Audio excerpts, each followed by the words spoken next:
G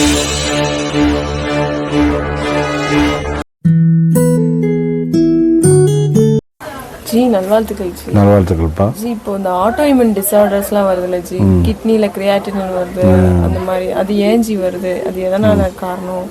சரி, நம்ம autoimmune டிசார்டர்னு நம்ம என்னன்னு தெரிஞ்சுக்கணும். இப்போ இம்யூன் சொன்னால் நோய் எதிர்ப்பு சக்தி.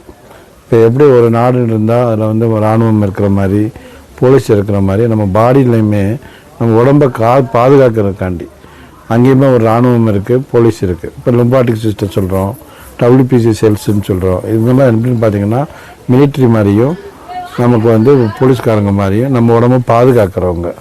இப்போ வந்து நம்ம உதாரணத்துக்கு ஒரு பொருளை சாப்பிட்டோம்னா அதில் வந்து நல்ல பொருளும் இருக்குது, கெட்ட பொருளும் இருக்குது.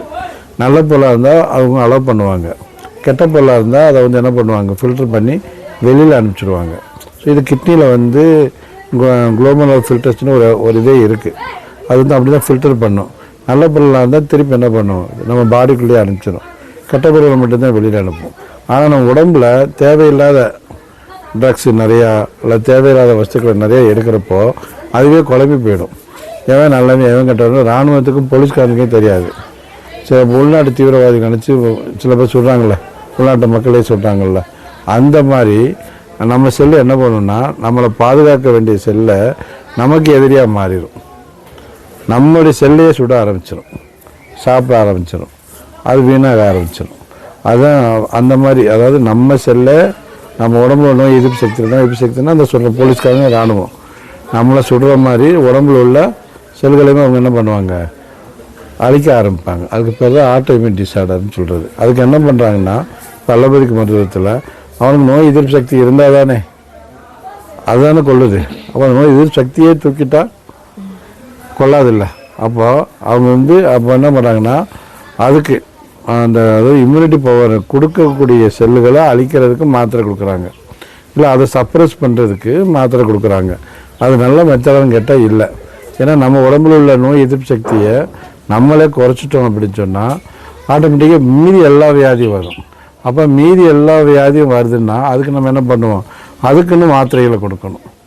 அப்போ எவ்வளோ மாத்திரைகள் இந்த டிசார்டர் வந்தால் 2000 மாத்திரை கொடுக்குறோம். ஒன்று எதிர்ப்பு சக்தி குறையிறது கொடுக்குறோம், அப்புறம் வேறு கிருமிகள் உள்ள நுழையிறது அதை சாகடிக்கிறது கொடுக்குறோம். அப்போ காலம்புறம் மாத்திரையிலே இருந்து அதுக்கான பிழைக்கவே முடியாது, இறந்தே போய்டுவோம். அப்போ நம்ம மெயினாக என்ன பண்ணோம்னா ஏன் அந்த செல்லுகள் நம்ம உடம்பு அழிக்குதுன்னு முதல்ல பார்க்கணும். அப்போ முதல்ல அந்த கெட்ட வஸ்துக்கள்லாம் நீக்கணும். அதான் அந்த விரதம் இருக்கிறது, நிறைய தண்ணி குடிக்கிறது, பயிற்சிகள் பண்ணுறது, மூச்சு பயிற்சி பண்ணுறது, தியானம் பண்ணுறது, இந்த மாதிரி ஒரு வகையில் மட்டும்தான் நம்ம பாடி என்ன பண்ண முடியும், ரீகால் பண்ண முடியும். வேறு மாத்திரை மருந்துகள் கொடுக்குறது வந்து எமர்ஜென்சி. அந்த எமர்ஜென்சிக்கு மட்டும்தான் நம்ம என்ன பண்ண முடியும், மாத்திரை மருந்துகளை கொடுத்து காப்பாற்றலாம். ஆனால் அதே வாழ்க்கை ஃபுல்லாக கொடுத்தா அது தீர்வு கிடையாது. ஸோ ஆட்டோஇம்யூன் டிசார்டர் ட்ரீட்மெண்ட்டில் மக்கள் வந்து யாரும் எஸ்கேப் ஆகி வந்தோம்னு எனக்கு தெரியல. கிரியேட்டின் நிறையா ஆச்சுன்னா, யூரியா நிறையா ஆச்சுன்னா டயாலிசிஸ் பண்ணுறாங்க, அப்புறமா கிட்னியை மாற்றுறாங்க, அப்புறமா போயிடுறாங்க. இதுதான் நடக்குது. மற்ற அடுத்த ஸ்டெப்பான இந்த மெடிடேஷனையோ அல்லது மூச்சு பயிற்சிகளையோ அல்லது உடம்பை வந்து வலிமைப்படுத்துகிற மாதிரியோ முயற்சிகள் அவங்க எடுக்கிறது இல்லை. ஸோ ஒரு பக்கெட்டு மருந்துகளையும் இன்னொரு பக்கெட்டு இந்த மாதிரி உடல் ஆரோக்கியத்தை அனைத்தையும் பண்ணணும்னா அந்த வியாதியிலேருந்து ஓரளவு என்ன பண்ணலாம், நம்ம தப்பிக்கலாம். நல்வாழ்த்துக்கள். இந்த வீடியோ உங்களுக்கு பிடிச்சிருந்தா லைக் பண்ணுங்கள், ஷேர் பண்ணுங்கள்.